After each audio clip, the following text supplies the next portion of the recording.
In this lesson, we're talking about comparing and ordering fractions, and we have 4 examples that you might encounter. So the first one is talking about a model. Alright, so we have a model here, and there are highlighted portions of these models. So if we're going to look at these, we need to first say, well, what fractions do these models represent? And we can see, well, this rectangle is cut into 1, 2, 3 by 1, 2, 3, 4, 5, 6. So 3 times 6 is 18, right? It's 3 by 6, okay? So it's cut into 18. And we can count 1, 2, 3, 4, 5, 6, 7, 8. There are 8 highlighted portions. So this model represents 8 18ths. Or we could simplify to get 4 ninths. Right, we could simplify to get 4 ninths. Over here, well, it's cut into 3 by 6 again. Okay, so it's going to be 18ths again. And we'd see that this one has 1, 2, 3, 4, 5, and 6 filled in. And that could simplify to, well, both have the common factor of 3. That could simplify to 2 over 6. Oh, well, did we notice something? Hopefully you noticed that it actually has another common factor. So that could simplify by 2, getting us to 1/3. So always remember, when you're simplifying fractions, what you simplified first, your guess may have been wrong. Right? I simplified by 3, but that 3 didn't get it to simplest form. Right? So this model represents 4 ninths, and this model represents, in simplest form, 1/3. Right? 2 sixths is still true, 6 18ths is still true, but 1/3 would be simplest form. And if we needed to compare, we could say that 4 ninths, right? 4 ninths is greater than 1/3. And you might ask, well, how do we know that since they don't have common denominators? But you can simply look at our first numbers here. 8 18ths, 6 18ths. Right? That's going to show us that 4 ninths is greater than 1/3. We could go to number 2 where it just has 2 fractions and says compare them. Okay? So we have 3/5 and we have 2/4. Okay? So we need to think, what is the lowest common denominator that we can get these two? Okay? We could get, 5 and 4. 5 and 4, they have common multiples of 20. 20 would be the first common multiple that they're going to get to. So we could change this to something that has 20 in its denominator. So if we wanted to write out all of our steps, right, we could do this. We could say, well, 3/5 times what is going to get us to an equivalent fraction? Well, 5 times 4 is 20. And if we multiply the denominator by 4, we have to multiply the numerator by 4 to keep it equivalent. So that would get to 12 20ths. And if we did 2/4, we could say, well, we know we're going to multiply by something. We know it needs to get us to something over 20. Well, let's see. 4 times 5 is 20, so let's multiply the numerator and denominator by 5. So 2 times 5 is 10. And we're going to see that 12 20ths is larger than 10 20ths, right?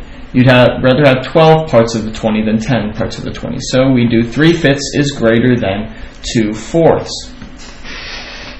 You might also be asked to order from least to greatest or greatest to least a set of fractions. And for any of these, just like in number 2, we want to have common denominators. So what's the lowest common denominator between 2, 5, 10, and 5? Well, 2 goes into 10, and 5 can go into 10. So we know that 10 will be the LCM, right, or the lowest common denominator that they would have. So we need to figure out, what do I multiply each of these by to get equivalent fractions with 10 in the denominator? And I don't need to do anything to 7/10 because it already has 10 in its denominator. Well, 2 times 5 is 10. So I need to multiply the numerator and denominator by 5. 5 times 2 is 10. So this one I have to multiply by 2. 3 times 2 is 6. That one already has a denominator of 10. And then 1/5 times, we'll do 2 over 2 again. And that's going to get us to 2/10. Okay? And remember, it's important. When we are finding equivalent fractions, we always have to multiply by something that's equal to 1. Because that's using the identity property of multiplication. Any number times 1 is the same number.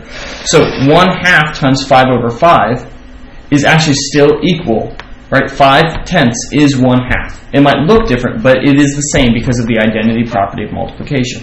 So then we could put these onto our number line, right? 2/10 is right here. We have 7/10 here. We have 6/10 here. We have 5/10. So we could go through and say, all right, well, if this is 2/10, right?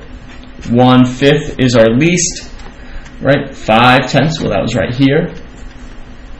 So that's 1/2. We have 6/10 next, and that was originally in 3/5. And then 7/10 is our largest number. Right? And we might also be given problems where they don't expect us to use a number line, and we can just do this work. So we need to find least to greatest for 1/2, 2/3, 1/4, and 3/4. Okay, well, I have 2, 3, 4, and 4. Those are my denominators. So what's the lowest common denominator for those values?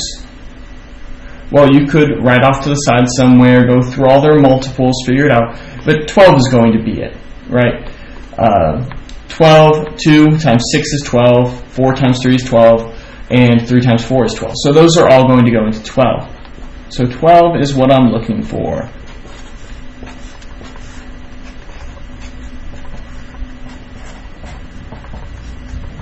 Now I need to determine what am I multiplying by. Well, 2 times 6 is 12.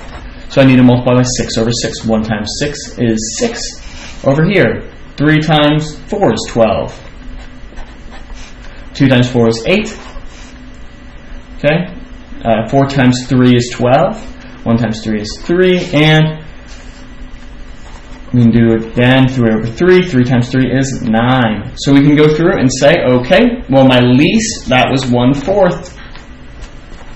1/4. My next least, we've got 1/2. I've got 2/3. And finally, 3/4. Those are some problems and situations you might see when comparing and ordering fractions.